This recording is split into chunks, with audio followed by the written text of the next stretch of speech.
Hello again everyone, welcome back to KSP, and I'm continuing from my last video, that was with the new space program, and yeah, first things first really, this is Kerbal Space Center, and what am I focusing on here? Well, if you looked at what was on my, okay, it's not going to show on here, wow, look at that view, on the current active flights there was Kerbal Space Center, which was my little marker showing where Kerbal Space Center is on Kerbin, and what I use there is a flag as usual. This time for some reason I put it in the pool.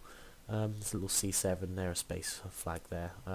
That's my marker, and you might be wondering why it's fallen over. Well, the culprit is one of these. This is just called tank. It's a tank. What else can I say? This thing is massive. It's basically just a joke, really. We've got Jebediah on board here, even though he can only see in the sky, which is a slight design overlook, but nevertheless it looks quite cool. I have done some pretty extensive testing on this tank. I actually broke something off on this side on the way here because I time warped because I was being lazy. But yes, can we have a look at? I'm pretty sure we can. Yep, this tank is 33.12 tons, and it is armor plated all over. And it actually goes quite fast. I think it does 13 meters per second. That's the top speed. It's got some cool little features like it's got some communications on the back there, slightly less exposed I guess if it was in some kind of combat, not that there is on my save of Kerbin. It's possible to actually get on and off of these ladders, kind of, as well. Behind here we have all the batteries. In fact, we can have a look underneath. Yeah, there we are. Those are all the batteries that power it. We've also got these generators running down the inside.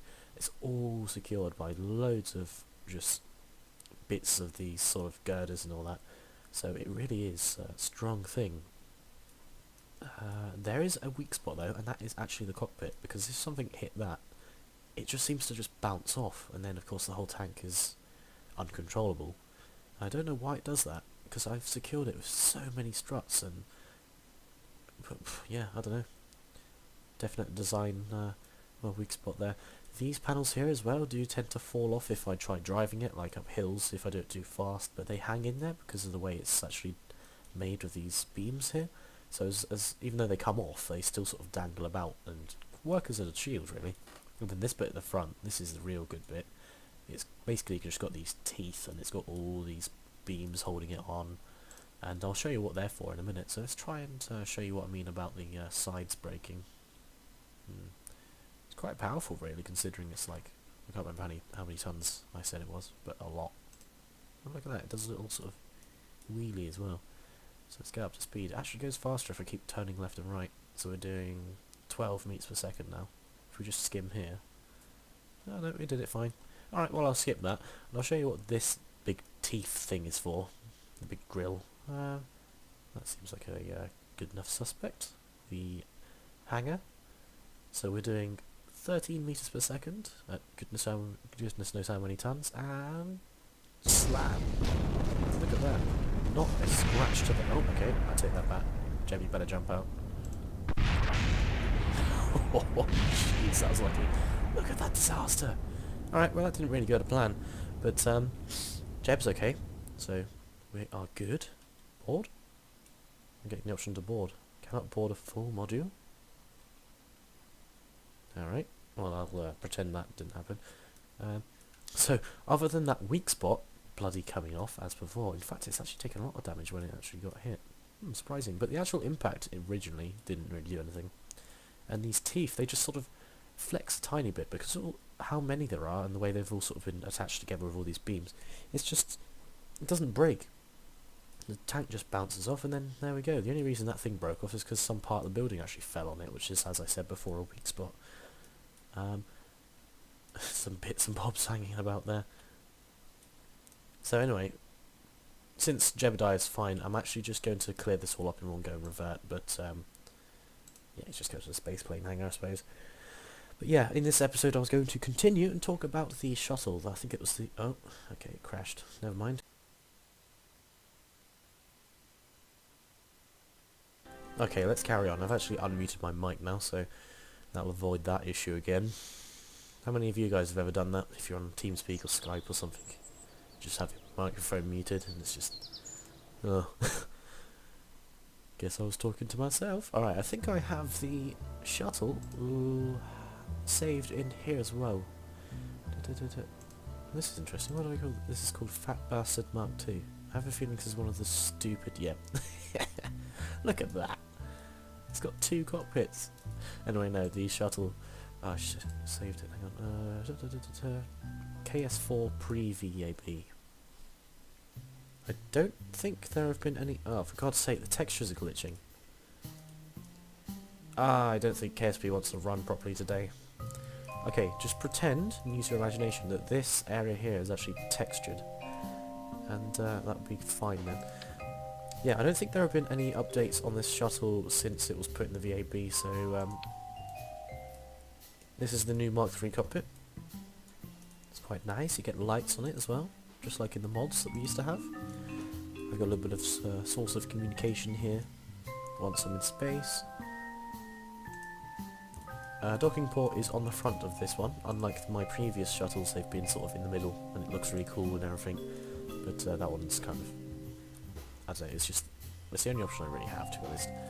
I've got the crappy little wheels that I believe we won't have to use in the next update, which is version 1, because I think they're actually putting in normal, like proper, large landing gear really, just not silly little things for small aircraft.